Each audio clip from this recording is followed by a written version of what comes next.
लक्ष्मी जी 4 बहन भाई, दरिद्रता उसको कहते ज्येष्ठा देवी, फिर लक्ष्मी, फिर दाता, फिर विदाता, ऐसे लक्ष्मी 4 बहन भाई।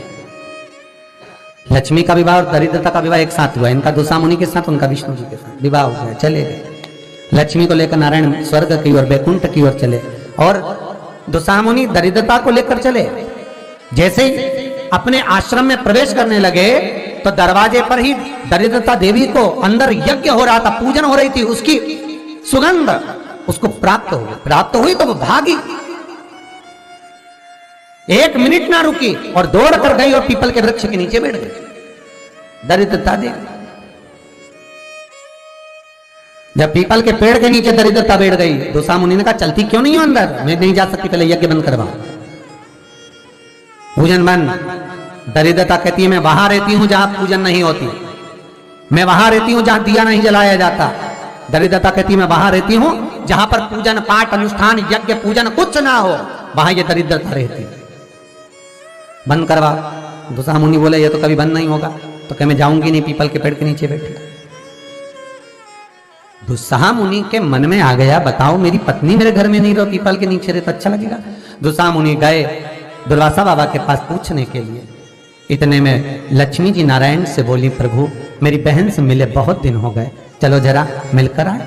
भगवान गए तो लक्ष्मी जी मिठाई का डब्बा ले ए ज्येष्ठा दीदी तेरे लिए कुछ लाई हूं। ज्येष्ठा ने जो डब्बा खोला तो मिठाई का। क्रोध आ गया दरिद्रता को, अरे लक्ष्मी तुम मेरी बहन होकर तुझे ये नहीं मालूम कि मुझे क्या प्रिय और क्या प्रिय? तुझे मालूम है ना कि मुझे खट्टा और तीखा पसंद है, और तू लेकर मीठा आ रही है। फेंक दिया मिठाई का डब्बा, मेरे लिए खट्टा और तीखा लेकर आना था। लक्ष्मी जी बोली जी अब तेरी शादी हो गई, मैं समझी कि तब तो मीठा खाएगी, अब क्या मालूम था कि अभी भी खट्टा और तीखा खाएगी। फेंक दी। महाराज ये दोनों बहन का विवाह एक साथ हुआ है, इसलिए आज भी दोनों बहन प्रतिदिन घूमने के लिए एक साथ निकलती है। और हमारा शिव महापुराण का चरित्र, विष्णु पुराण का चरित्र, स्कंद पुराण का चरित्र कथा कहती है कि दरिद्रता हमारे घर में प्रवेश ना करे, इसलिए दरवाजे पर नींबू और मिर्ची को टांगा जाता है, जिससे दरिद्रता देवी बाहर की बाहर खाकर चली जाती है, और मिठाई का डब्बा अंदर रखा जाता है, जिससे लक्ष्मी अंदर प्रवेश कर जाती है। मिठाई घर के अंदर और दरिद्रता के लिए नींबू मिर्ची बाहर। ये बात प्रवेश ना चाहिए।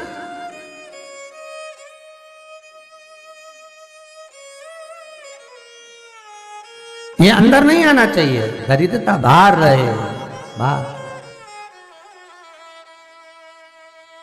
भगवान विष्णु कहते हैं दरिद्रता। आज शनिवार का दिन है, जिस दिन तुमने हमारा लक्ष्मी के साथ दर्शन किया है इस पीपल के पेड़ के नीचे। जो शनिवार के दिन पीपल के वृक्ष के नीचे दिया लगाता है, पूजन करता है, उसको लक्ष्मी प्राप्त हो। सोमवार, मंगलवार, बुधवार, गुरुवार, शुक्रवार, शनिवार, ये सारे वार हम पीपल के वृक्ष के नीचे लक्ष्मी के साथ विराजमान होंगे। दरिद्रता बोली वाह नारायण वाह, मेरे दरवाजे पर आए और कहते हो कि मैं लक्ष्मी के साथ विराजमान होऊंगा। नारायण आप भले 7 दिन में निवास करो, मना नहीं है, पर एक दिन ये पीपल के वृक्ष में मेरा वासा होगा, और वो रविवार का दिन होगा। रविवार के दिन जो पीपल के वृक्ष के नीचे आएगा, खाली हाथ आएगा, उसके घर में ये दरिद्रता प्रवेश कर जाएगी। भगवान विष्णु ने कहा मान लो कोई जल लेकर आया, फूल लेकर आया, कोई सामान लेकर आया, तो दरिद्रता कहती अगर कोई वस्तु लेकर आया तो दरिद्रता उसके द्वार नहीं जाए, पर कोई खाली हाथ पीपल के वृक्ष के नीचे आया तो ये दरिद्रता जाए। आज भी नियम है महाराज, पीपल का वृक्ष अगर दीवारों पर लग गया, कहीं लग गया, नहीं उखड़ रहा, बार बार उखाड़ा फिर लग जाता, फिर उखाड़ो फिर लग जाता, तो रविवार के दिन एक नींबू को काटकर मिर्ची के साथ में उस पेड़ के नीचे रख दो, और रविवार के दिन फिर उसको उखाड़ दो, कहीं ले जाकर लगवा दो, तब वो वृक्ष फिर वापिस नहीं लगता। आज भी नियम है। और अगर आप वैसे रोज उखाड़ोगे तो 2, 4, 8, 15 दिन में, 20 दिन में, 1 महीना, 4 महीना, 6 महीना वापिस लग, वापिस वहीं विराजमान है। पर नींबू कटा हुआ अगर रख दिया और मिर्ची रख दी और उसके बाद उसको उखाड़ा और कहीं ले जाकर लगा दिया आपने, फिर वो नहीं, दरिद्रता दे विराजमान हुई। भगवान विष्णु लक्ष्मी से कहते हैं, लक्ष्मी ये पीपल का वृक्ष है, जिस वृक्ष के नीचे भगवान शिव का ही एक कपिल अवतार, पिपलेश्वर अवतार, भगवान शिव का एक स्वरूप जो कि स्वयं दधीचि ऋषि की धर्मपत्नी सुभाष के गर्भ से भगवान का एक आनंदमय ज्ञान मुद्रा का स्वरूप उत्पन्न होगा, जिसका नाम पिपलाद होगा, वो यही पीपल के वृक्ष के नीचे निवास करेगा। इसकी जड़, तना, पत्ते ये सब पुण्य भागी हैं, पुण्य भागी। एक सरल विषय में ध्यान देना, फिर निवेदन करूं।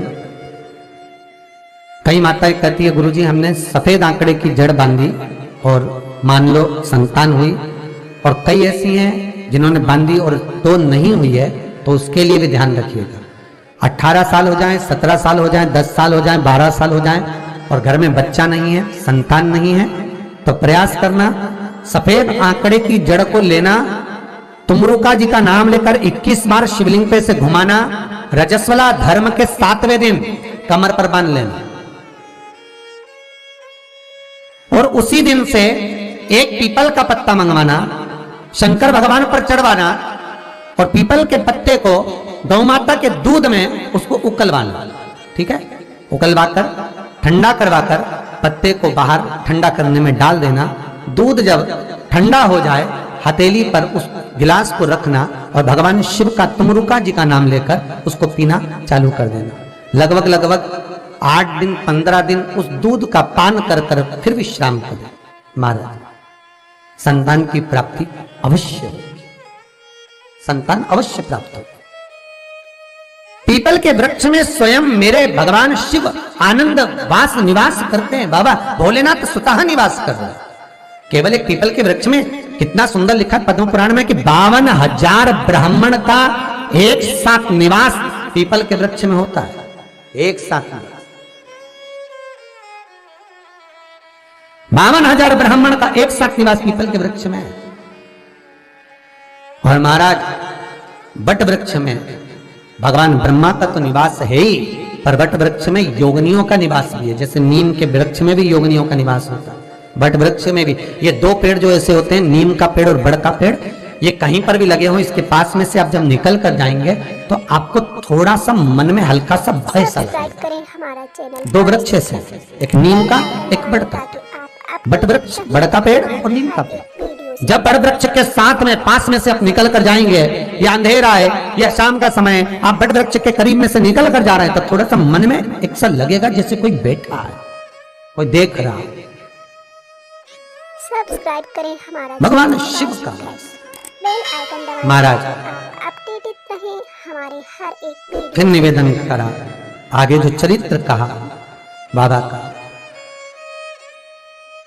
उसी तरह बेलपत्री का जो वृक्ष होता है उसकी जो जड़ होती है वह भी पूज्य है, भगवान शिव का ही स्वरूप है, भगवान शंकर का ही। हमारा तो निवेदन है आप सबसे एक कि यदि शरीर में बहुत रोग घेर कर रखे हैं, आपको बहुत रोगों ने घेर रखा है, तो प्रत्येक सोमवार शंकर के मंदिर पर जाइए, शंकर जी पे चढ़ी हुई एक बेलपत्र उठाइए, औषधि के रूप में शिव जी का नाम लीजिए और शंकर के दरवाजे पर बैठकर उसको चबा चबा कर खा कर घर आ जाइए। एक आध महीना कर कर देखो, मुझे उम्मीद है, मेरे विश्वनाथ पर मुझे विश्वास है कि तुम्हारी दवाइयां तो कम हो जाएगी और ये औषधि के रूप में तुम खाते रहोगे। चाहे वो शुगर हो, बीपी हो, चाहे दर्द हो, कमर का, घुटने का, जो भी आपको तकलीफ, बस उसका स्मरण करो, एक दो बार करके तो देखो। श्री शिवाय नमस्तुभ्यं।